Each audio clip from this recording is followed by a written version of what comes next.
our next session, What Does the News Cost in New Jersey? We'll hear from Dr. Sarah Stonbely, who is the research director here at the Center for Cooperative Media. And she'll share her early findings about what people in the Garden State are asked to pay to get full access to digital and print news. What does the news cost? Sarah. Yes. Hi, everyone. So nice to see everyone here.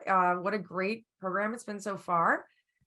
As Cassandra and Stephanie said, I'm just, popping in briefly to sort of talk about the research agenda here at the center. We're always looking for ways to supplement the excellent work that we do through the New Jersey News Commons and all of our various programs and efforts with research. We want to know what's going on in the state. We have reached out to many of you. We will be reaching out to more of you, through surveys and interviews and that sort of thing. And I'm always trying to think about, what kind of data we need. We're always talking with, the team about what kind of research we can do that can help the center's efforts in various ways. So today I'm going to just briefly share my screen. Don't kill me, sorry. Okay, so what does news cost in New Jersey? This is the most recent research that I've been working on. This is part of a larger research program, like I said, that we are always working on at the center. And I wanted to just sort of, before I got into the data, which is preliminary, and I would love to get feedback on this, which I'll ask you all for in a couple minutes. I wanted to sort of back up and talk a little bit about the research agenda that we're going to be undertaking over the next year or two, just to sort of give everyone like sort of a preview and an idea of what we're going to be working on.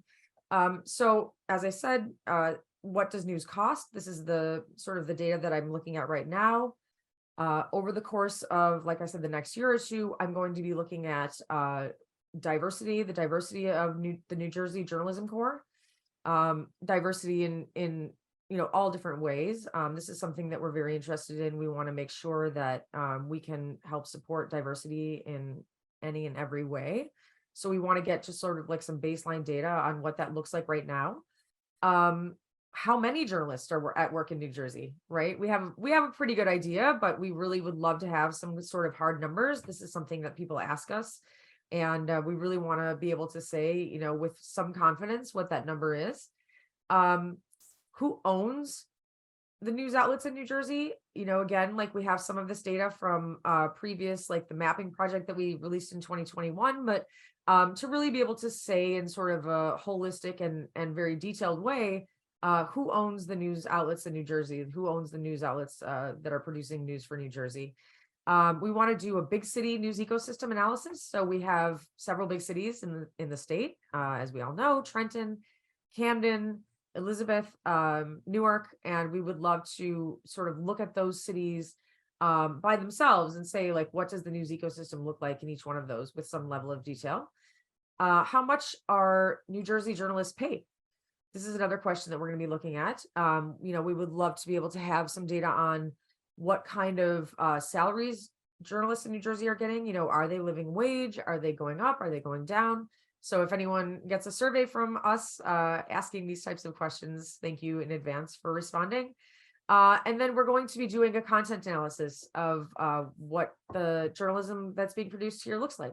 We're going to be looking at the city, the towns that are covered, the people who are speaking, and that sort of thing. So just a very brief overview of sort of the upcoming research agenda that we're going to be undertaking here at the center. So back to what does news cost? This data is based on a survey of 538 local outlets that are producing local journalism for the state. That is from the mapping data that I put together a few years ago. And it's a very, so it's a pretty comprehensive number, right? So we have like something like 770 outlets providing local news to New Jersey. Not all of them have websites. Not all of the websites have data on what the news costs. So this is based on 538 websites that are producing local news for the state.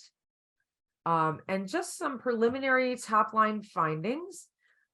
We have 196 outlets that have a paid subscription that are producing local news for the state. So that's 37% of the outlets that are producing local news for New Jersey are charging some amounts for the news that they provide. So that's interesting to know, right? As consumers, as producers of the news, like that's a pretty good number, I think. And we don't know, there's not a lot of state level data available to us. New Jersey, we are in a unique position to do this kind of research. So we don't know how it compares to other states, but I think that that's a pretty good number. And, we'll dive more into that. How many outlets, websites have a paywall? 64, so fewer, 12% of outlets have a paywall. How many outlets have a reg wall? So in other words, like you have to register to see some news, right? You have to provide your name, your email address, and create an account or whatever. That's way fewer, 1.5%.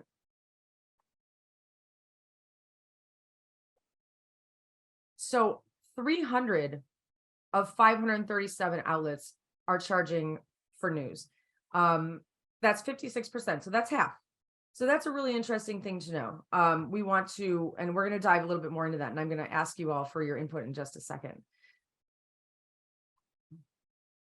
What kinds of questions do you want to ask as a publisher, as a news producer, as a news and information producer, when you're thinking about putting up, paywall or charging for news?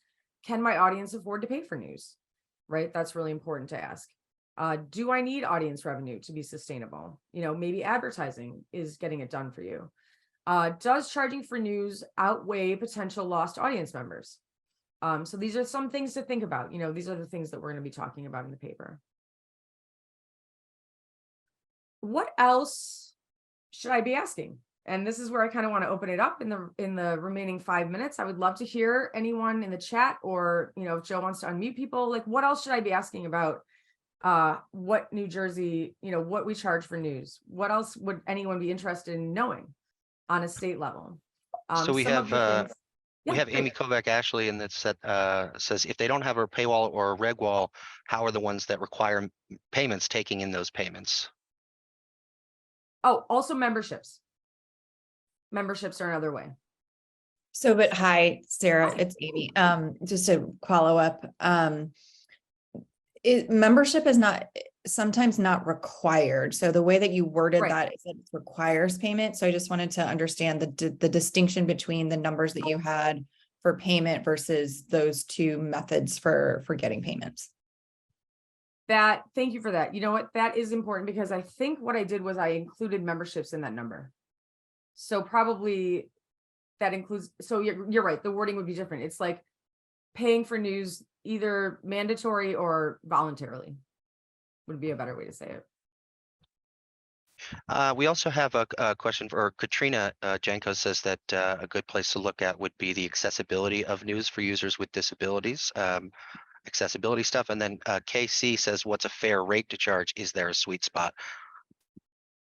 Thank you. That's another thing that we're going to be looking at. And that is definitely that is data that we gathered, and that it's so complicated. Actually, I had one more slide that I was going to show, but I can just tell you because we have so few minutes left. There are so many different ways that subscriptions and payments are taken now. Charging monthly, charging yearly, charging quarterly, charging for print and digital, all these different things. So there are a lot of different ways. And that's one of the things, that I'm going to be getting into. Vanessa. Yes, Vanessa says she would like to see costs per medium. Are newspapers and online news sites the primary drivers of subscriptions and memberships? And then Julia says, I'm curious what you saw between for-profits and nonprofits. Oh, that's a really interesting question. You know what? I will look into that. Thank you. That's a great suggestion. And philanthropy. Yeah. That's a great Amy says, I'd love to know more about the share revenue coming directly from audience versus other mechanisms, including philanthropy. Awesome. Thank you. We have about 3 minutes left before the top of the hour when we move on to our next sessions. Anybody else just want to unmute real quick and ask a question, make a comment? You're free to do so now. All righty. I will bring Stephanie and Cassandra back up. Thank you all so much. So nice to see everyone.